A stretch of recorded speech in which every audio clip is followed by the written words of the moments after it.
Se habrán dado cuenta que luego de que hemos hablado de conjugación, hemos obviado varios temas como cistrones, transposones, integrones, que son sistemas de agrupamiento de genes, ¿no?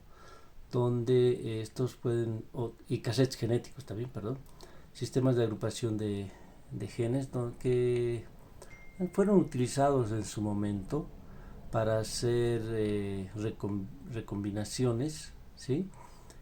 A fin de lograr el mapeo genético de las bacterias, ¿no?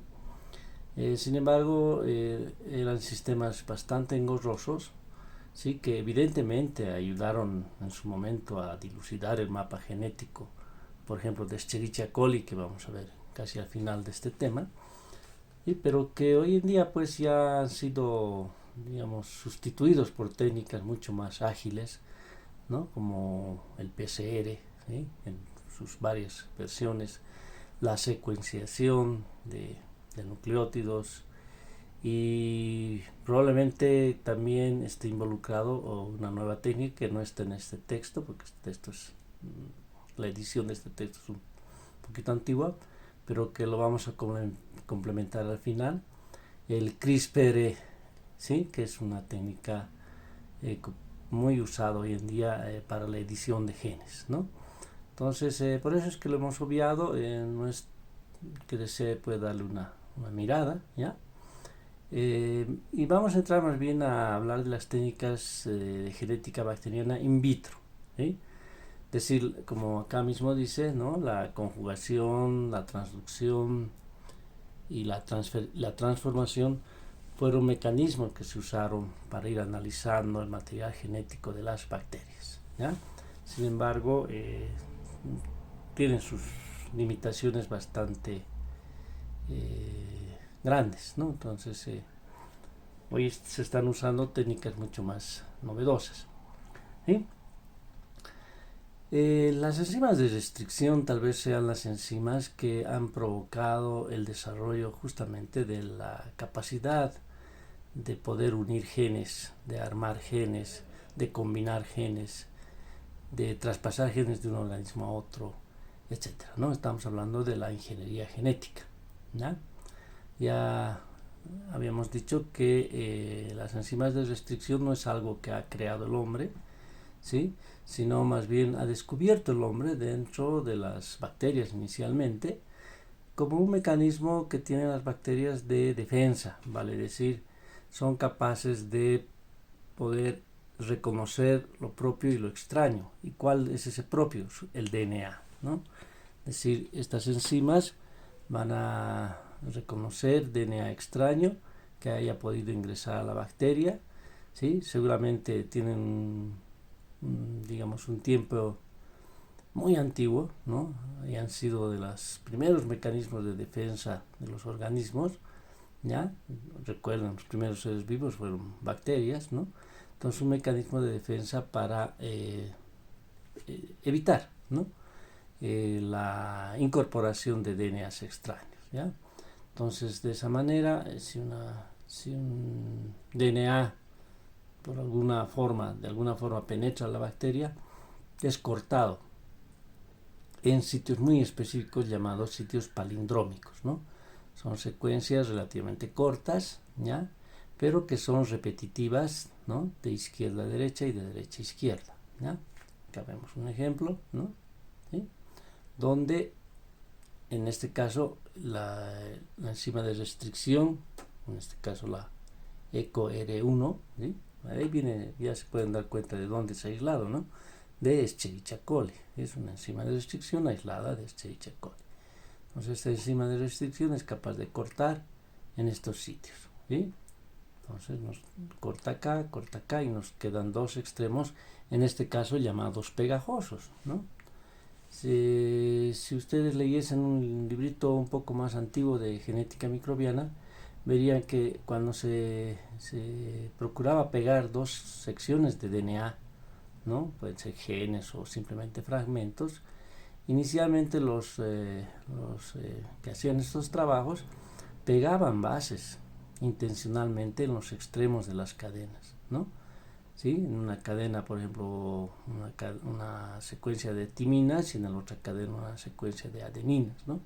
De tal manera que puedan reconocerse y unir esos segmentos de DNA. Obviamente eso era bastante engorroso, ¿no?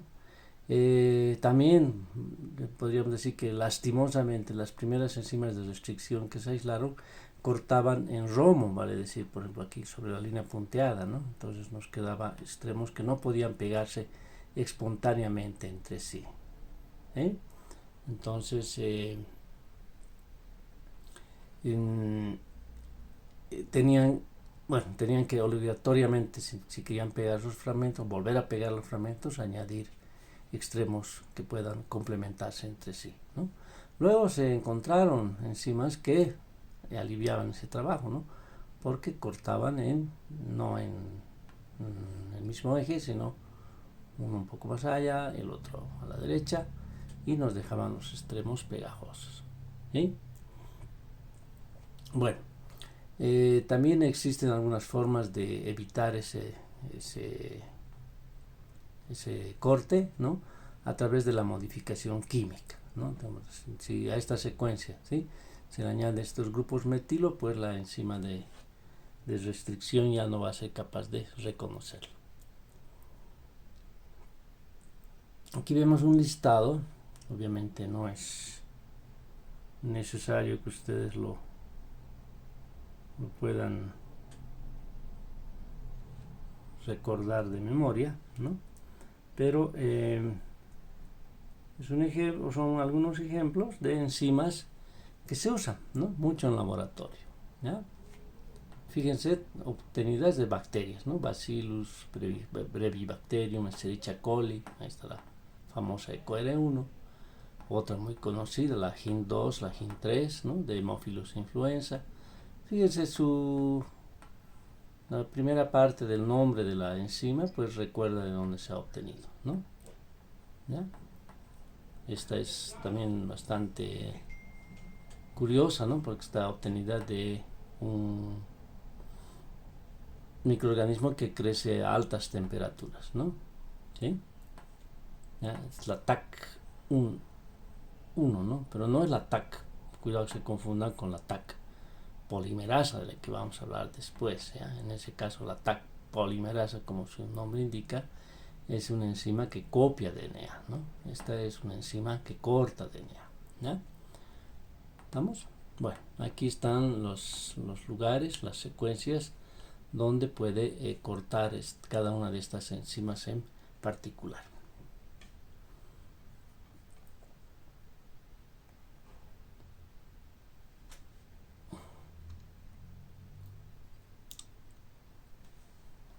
Sobre el tamaño inicial. Ya.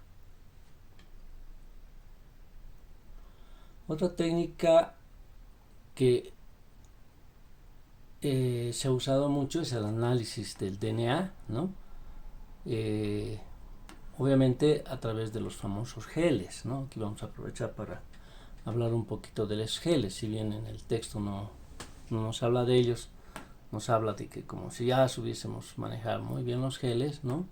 Y más bien se asociaría las enzimas de restricción a poder hacer un análisis del DNA usando justamente la electroforesis, ¿no?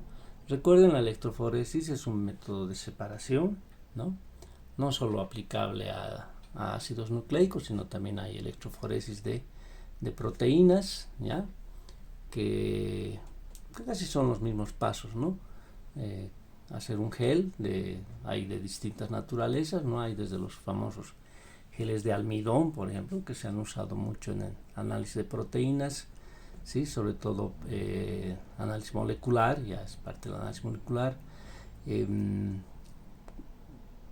de isoenzimas, ¿no? Es decir, comparar organismos antes de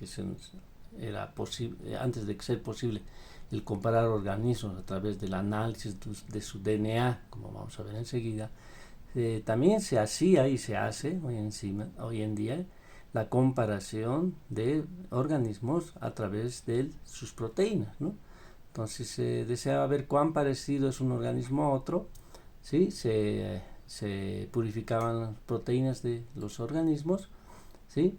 Se hacía un gel, se corrían esas proteínas y se, entre comillas, revelaban, ¿no? Con anticuerpos o algún tipo de reacción que nos permite identificar la proteína en el gel, ¿no? Entonces, de esa manera, si el organismo tiene una enzima muy parecida al otro, pues más o menos van a coincidir en las bandas, ¿no?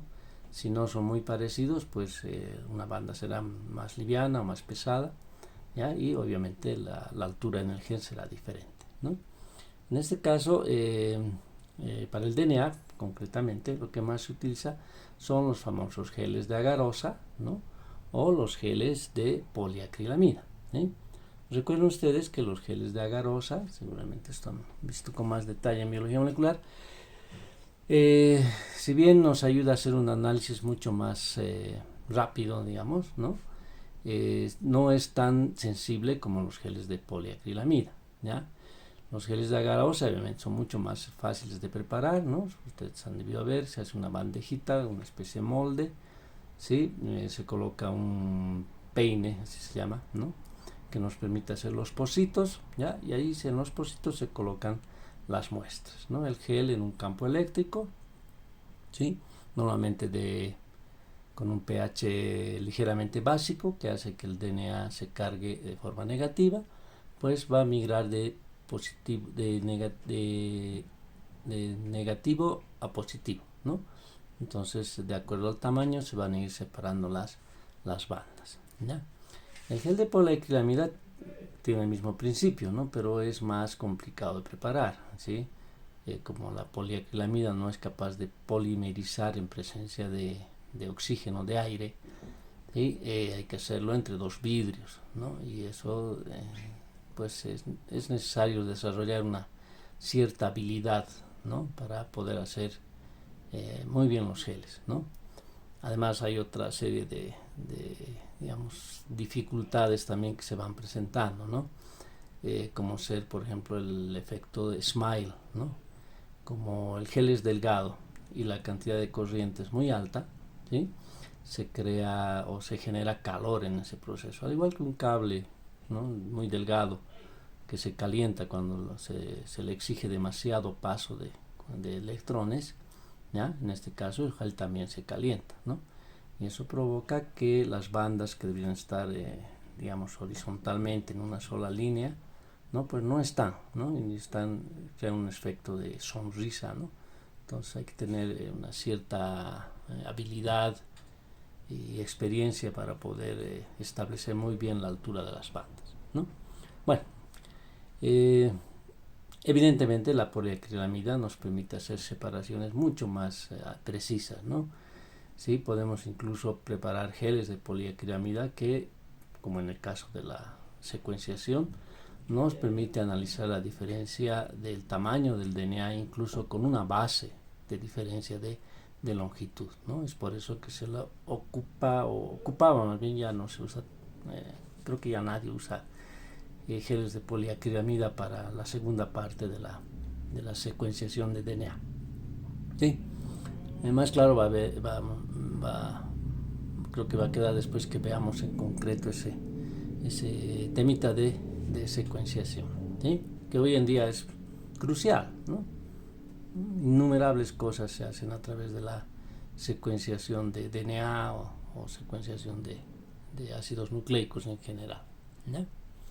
Aquí tenemos un ejemplo, ¿no? Donde el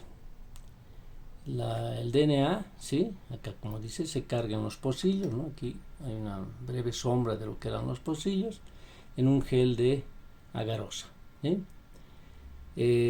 Se aplica la corriente eléctrica y se hace el revelado, ¿no? Normalmente lo que se utiliza es bromuro de tirio, ¿sí? De esa manera el DNA va apareciendo, ¿no? Las bandas de DNA de acuerdo a su tamaño, ¿ya? ¿Sí? Obviamente las pequeñas, ¿sí? Migran mucho más rápido y las grandes mucho más lento, ¿sí? Usualmente se coloca un marcador de tamaño de DNA Uno de los más usados es el DNA del fago lambda, ¿ya? Fago lambda es fácil de cultivar, ¿sí?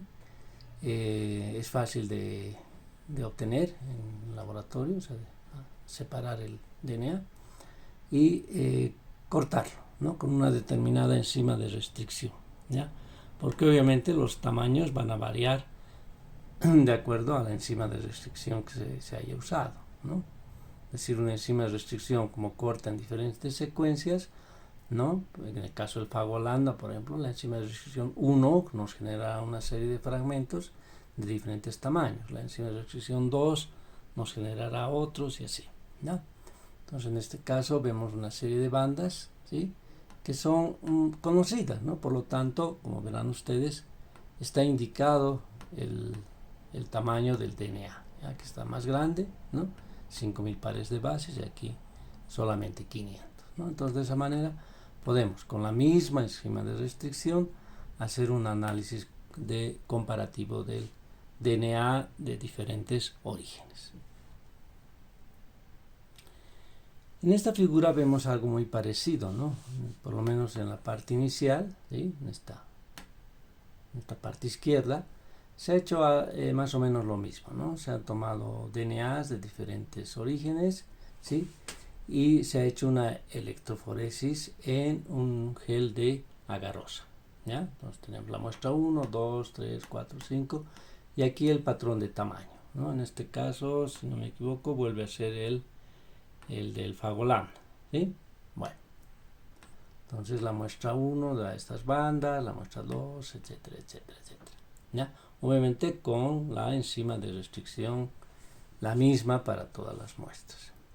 Ahora, en este caso se trata de analizar si alguna de estas bandas corresponde a un determinado gen, ¿sí? O a una determinada secuencia, no hablaremos siquiera de gen todavía de repente, ¿no? A una determinada secuencia de DNA, ¿ya? Por lo tanto, este DNA va a ser hibridizado con una sonda, ¿sí? Recuerden, sonda es algo muy parecido a un primer. El primer es una pequeña secuencia de, en este caso, RNA, ¿no es cierto? ¿Sí? Pero no muy larga, que tiene, sí, el papel crucial de poder identificar, ¿no? El sitio, el lugar, sí, de replicación en el DNA, ¿no es cierto? ¿Ya? Y se coloca el primer y a partir del extremo 3', pues empezará la construcción de la cadena de DNA. ¿Sí? Bueno, entonces en este caso ya no le llamamos primer, ¿no? Le llamamos una sonda de DNA, además de DNA, no es de RNA, ¿no? De DNA que nos permite que reconozca alguna secuencia muy específica de algún fragmento o de algún gen, ¿no? Si esa sonda se va a ligar al DNA, pues se va a poder reconocer. Ya vamos a poder decir si esta secuencia tiene el fragmento, ¿no? Ahora bien, si bien hoy en día se han desarrollado técnicas que permiten aplicar sondas directamente sobre el DNA, incluso sin extraer el DNA de la fuente de origen, ¿ya? Inicialmente no era así, ¿no? Lo más factible e incluso hoy en día lo más sensible incluso es hacer una hibridación, pero ya no sobre el gel, ¿sí? Sino sobre un soporte mucho menos complicado que el gel de agarosa, ¿no? En este caso un papel de nitrocelulosa, ¿sí? Bueno, entonces ¿qué es lo que se hace? Se hace una transferencia Sauter, ¿sí? Quiere decir que estos fragmentos de DNA, ¿sí? Van a ser traspasados, ¿sí? A un papel, ¿ya? Para ello, lo que se hace es una especie de un sándwich, ¿no? Teniendo como base el gel, colocando encima el papel, ¿no? Y sobre ese sándwich colocar muchísimos papeles absorbentes, ¿ya? Y encima un peso, ¿no? ¿Para qué? Para que esto se hace sumergido en un buffer, o sea, se sumerge todo ese sándwich que se ha armado, se sumerge en un buffer y obviamente por capilaridad, ¿no? Cuando el buffer empiece a ser absorbido, ¿sí? Hacia arriba, ¿ya? Porque se hace hacia arriba, ¿no? Hacia arriba, ¿sí? Va a arrastrar consigo a los fragmentos de DNA, ¿ya? Y como obviamente el papel de nitrocelulosa tiene un poro muy fino, ¿no? Va a quedar adherido al papel de nitrocelulosa, ¿ya? Entonces ese papel de nitrocelulosa ya puede ser sometido al tratamiento con la sonda, ¿no? Para ver si existe o no el fragmento de DNA que se está buscando, ¿ya? Ahora bien, acá nos habla, ¿sí? Por ejemplo, de que las posiciones de las bandas, ¿no? Después de la hibridización, se han detectado con una sonda marcada radioactivamente, ¿ya? En ese caso estamos hablando de lo que se hacía más o menos en los años, de repente hasta el 90 o parte del 2000, ¿no? Donde se usaban, o donde la mayoría de las sondas eran, primero, inicialmente todas las sondas eran marcadas radioactivamente, es decir, no había otra forma de poder detectar esas pequeñas cantidades de DNA, ¿no? Es decir, el sistema más sensible en ese tiempo, y sigue siendo. Lo que pasa es que la radioactividad siempre crea problemas de contaminación radioactiva, obviamente, ¿no? Si bien se usaban isótopos que en lo posible no tengan una vida media muy larga, pero igual, ¿no? Son radioactivos, ¿ya? Hay que tener toda una infraestructura especial para el manejo de esas ondas, así como dijimos, para hacer test de Ames tenemos que tener un laboratorio muy, digamos, solo para hacer test de Ames. También esto era así, ¿no? Para manejar sondas había que tener un área dentro de los laboratorios muy bien protegida, con plomo, además con todas las medidas de seguridad, traje, guantes, etcétera, etcétera, para manejar estas sondas. Y además luego venía el problema de desechar, ¿no? Todo ese material que se ha trabajado, ¿sí? Una vez que se ha cumplido su propósito, pues, ¿qué se hace? ¿No? ¿Qué hago yo con el material radiactivo?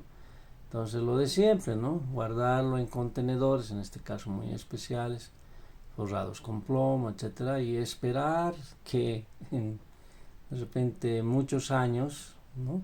Estos radioactivos sustancias radioactivas se vayan degradando paulatinamente, ¿no? El mundo está lleno de fosas donde se ha enterrado material radioactivo desde hace mucho tiempo, ¿ya? Entonces ese es un problema, ¿no? Entonces esa es la manera, ¿no? Usar una sonda marcada radioactivamente que, como se dice su nombre, se detectaba por radiografía de rayos X. ¿Qué significa eso? Que habiendo dejado la sonda interactuar con el papel que tiene las bandas de DNA, obviamente todo todavía invisible, ¿no? ¿Sí? Se dejaba que haya esa interacción, ¿ya? Y luego había que revelar, es decir, una vez que se dejaba interactuar por un buen tiempo al papel con las bandas, con la sonda, ¿sí? Después había que hacer unos lavados, ¿no? Para eliminar todo aquello que no se haya podido pegar, ¿ya? Y luego revelar. Y ese revelado obviamente consiste en colocar una placa radiográfica. Una placa radiográfica, ustedes saben, es en realidad una placa fotográfica, ¿no? Entonces colocaba una placa radiográfica encima de este papel ya que se supone tiene algo de radioactividad en las regiones donde ha podido ser reconocido el DNA, ¿no? Y colocar una pantalla amplificadora, eran hechas de un metal especial, ¿no? Que al momento en que había emisión de radioactividad, que de repente era muy poquita como para impresionar la placa fotográfica, la placa amplificadora tenía un metal que al recibir esa radiación emitía fotones, ¿no? Entonces, los fotones obviamente son más hábiles, entre comillas, y se generan muchos fotones, ¿no? Para poder impresionar la placa fotográfica, ¿no? Entonces, esta imagen en realidad es el revelado de una placa fotográfica de un papel que fue sometido a la radiografía, pero la radiografía, a la hibridación, pero con una sonda marcada radioactivamente, ¿no? Vean, el marcador no tiene ninguna seña, quiere decir que la sonda no reconoció a ningún fragmento de DNA. ¿Sí? Bueno, ¿esto se usa? Sí, se sigue usando, ¿ya? No de repente con la magnitud que se lo hacía antes, pero sí se sigue usando. Felizmente las sondas ya han mejorado, ¿no? De repente no en tanto en el tema de, digamos, de que son mejores que la detección con rayos X. Es muy difícil, ¿no? El uso de sondas radioactivas es de repente el método más sensible que se podía usar, ¿no? Cuando empezaron a desarrollar sondas no radioactivas, es decir, marcadas, ¿no?, con sistemas de fluorescencia o con enzimas que puedan detectarse su actividad a través del uso del sustrato específico, pues estaban bastante lejos de la sensibilidad de los radioactivos, ¿no? Sin embargo, en el curso de los años, pues se ha ido mejorando, ¿no?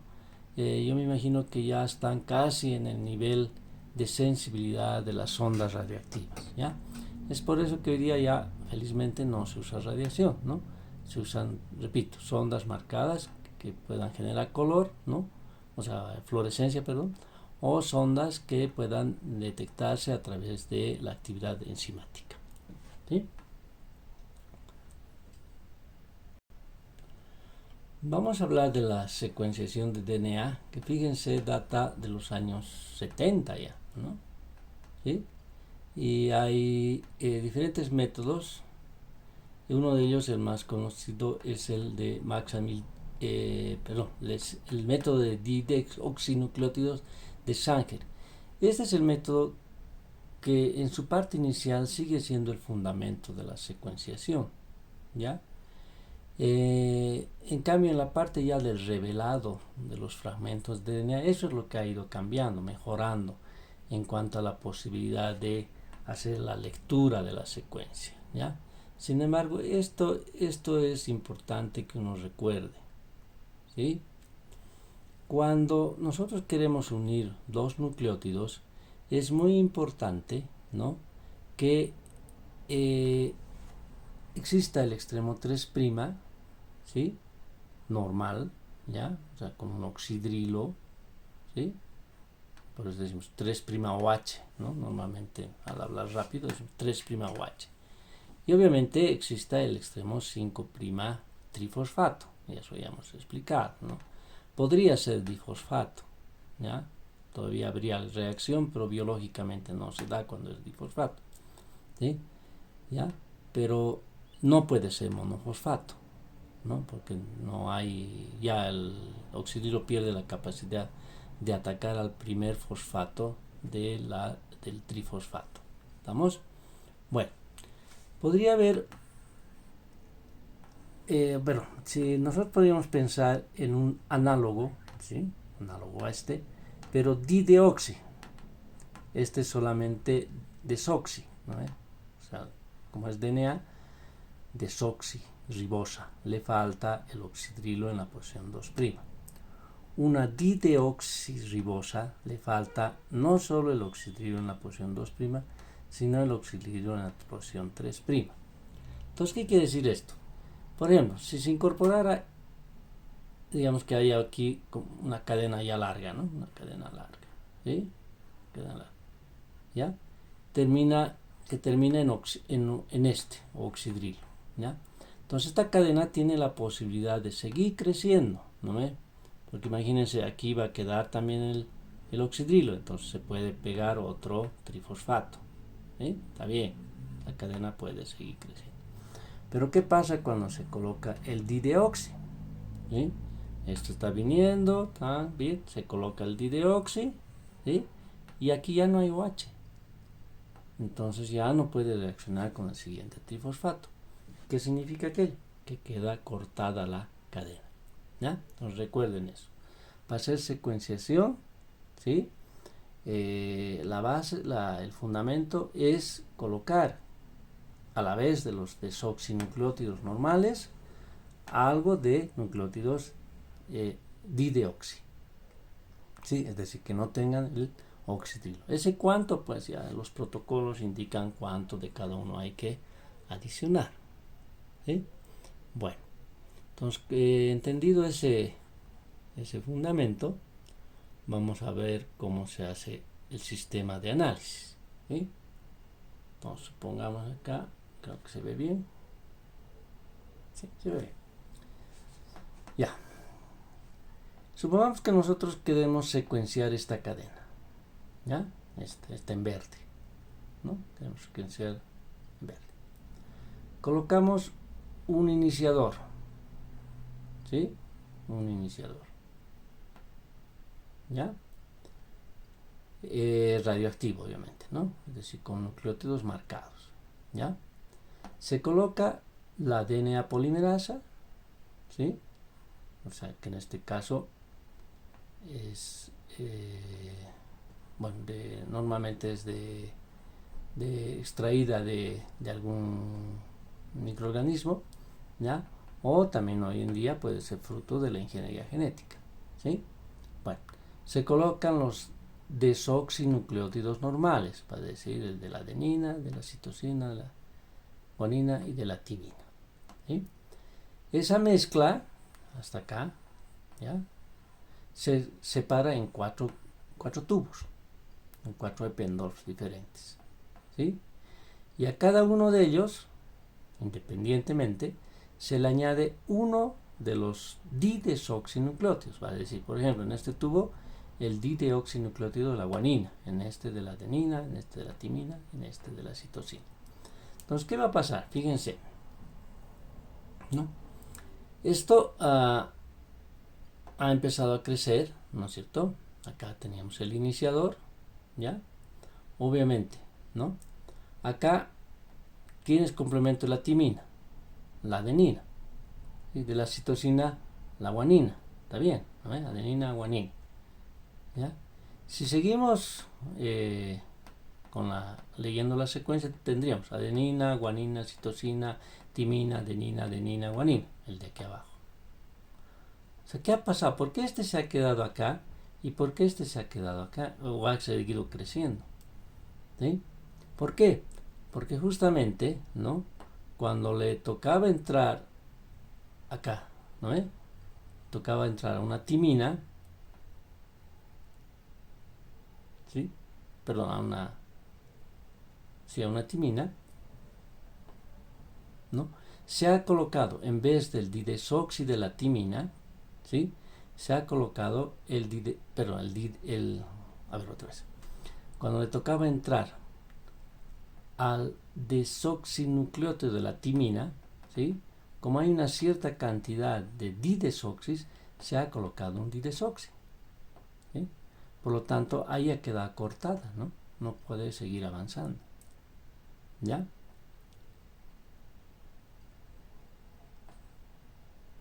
Se dan cuenta, ¿no? A ver.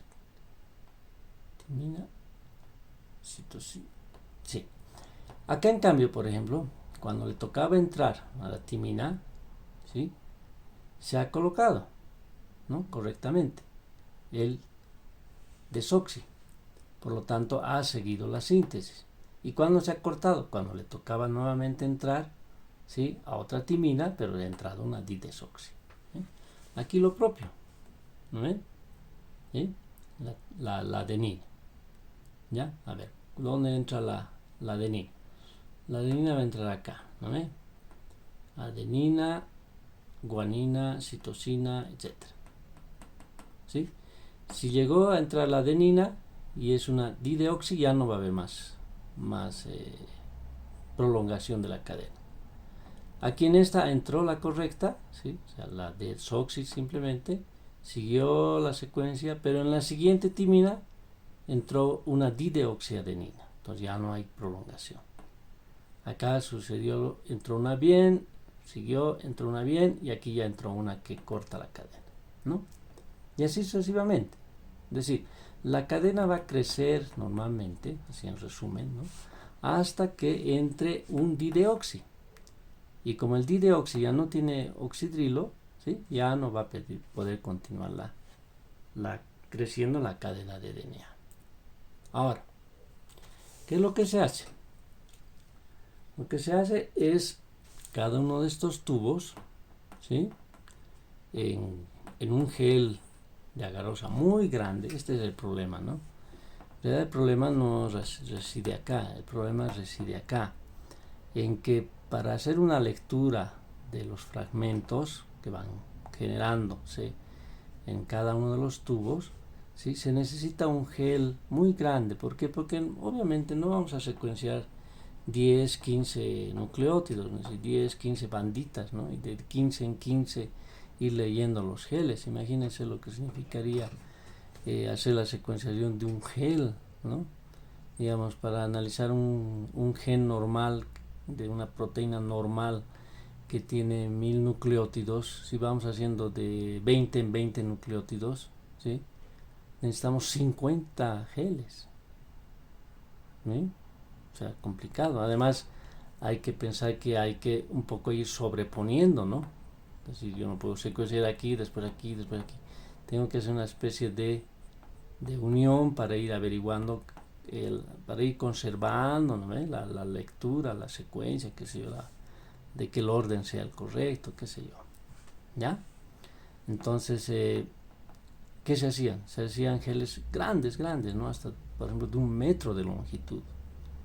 Sí, imagínense, ¿no? Que en el laboratorio no tiene problemas en armar un gelcito de repente de unos 10, 15 centímetros de longitud de agarosa, ¿no? Con agarosa, y tener que armar un gel de 1 metro. O sea, realmente los que armaban esos geles eran dos aparte, ¿no? Muy hábiles. Y luego se necesitaban sistemas de electroforesis de agarosa, ¿no? Ese con su cubeta arriba y la cubeta abajo, muy grandes, ¿sí? Y obviamente ustedes saben que la buffer a veces empieza a chorrear, o sea, otra complicación, ¿no? Ya finalmente ya todo armado bien, no chorrea, etcétera, sometemos a la corriente eléctrica, ¿no? Y ahí estamos hablando de voltajes de repente hasta de 2000, 3000 voltios de diferencia de potencial, ¿sí? Lo que obviamente genera una gran cantidad de calor, ¿no? Por la resistencia que ofrece el gel al paso de la corriente. Y obviamente ya la lectura del gel se complica, ¿no? Porque ya se empieza a curvear, ¿no? Entonces las bandas, digamos, ya no están muy paralelas unas con otras, ¿no? Incluso yo en algún curso que hice vi que existían unas reglas ya curvas, ¿no? Que se hacía incluso el propio técnico, ¿no? La persona que hacía los geles, para poder ir leyendo en forma paralela pero en curva, ¿no? Las bandas de los geles, ¿ya? Entonces ahí había también una posible fuente de error, ¿no? Entonces lo que se hacía, bueno, así todo lo que se hacía era, ¿no? En cada uno de los carriles colocar, ¿sí? Una porción del tubo, ¿sí? Parte de la solución del tubo, ¿ya? Hacer la corrida, ¿no? A hacer el revelado, que ya hemos hablado, ¿no? Estos eran nucleótidos radioactivos, ¿no? Entonces había que revelar igual con placas fotográficas muy grandes, etcétera, ¿no? ¿Ya? ¿Y qué es lo que se hacía? ¿No? Se iba leyendo, ¿ya? ¿Sí? Se iba leyendo de abajo hacia arriba, ¿no? Vale decir, digamos, si esta banda es la más baja, ¿no? Y es del tubo donde yo he puesto la dideoxiadenina, quiere decir que la última base es la adenina, ¿no? Luego vendrá la guanina, la citosina, la timina y así, ¿no? Entonces iba leyendo, ¿no? Pero obviamente, como he empezado acá, ¿no? En realidad lo que veo en el gel es esta cadena, la que está en rojo, ¿ya? Pero la que estoy secuenciando es su complemento, entonces tengo que escribir el complemento, ¿no? ¿Sí? Por eso acá dice la secuencia de DNA, perdón, la secuencia que se lee es esta, ¿no? Pero la secuencia desconocida es el complemento, ¿no? Bueno, hoy en día básicamente lo primero sigue así, ¿sí? Se usa el mismo proceso.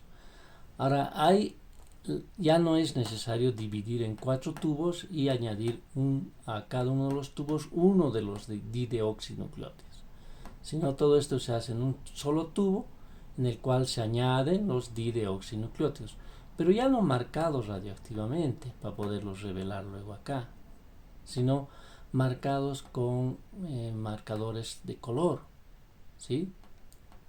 ¿Ya? Es decir, sustancias que generan un color específico, ¿no? En este caso, entonces ya la lectura no se hace en un gel, se hace en una especie de, ¿cómo podríamos llamarle? De cromatografía por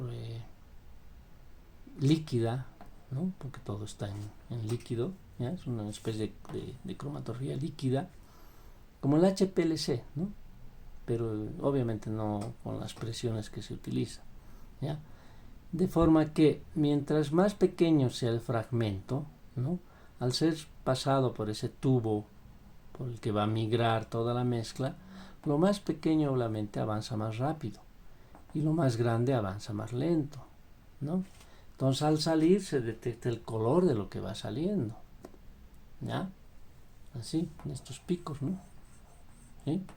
Entonces, si nosotros sabemos el color de cada uno de los marcadores que se ha colocado para determinado nucleótido, cuando veamos rojo, por ejemplo, vamos a ver que la guanina, ¿sí? Si hay 2 adeninas, pues las veremos de azul, y luego una timina naranja y así sucesivamente, ¿no? Es decir, ni siquiera ya tenemos que estar nosotros presentes, ¿no? Si conectamos todo esto a un colorímetro, porque esto se mide con un colorímetro, a la salida, obviamente el detector está a la salida del tubo, y un registrador, ¿no? Puede ser una computadora, ¿ya? Que imprima ya, incluso de hecho, los colores que van saliendo, ¿no? Entonces, de esa manera, muy rápidamente se puede tener la lectura de la secuencia. Bueno, ahí vamos a quedar.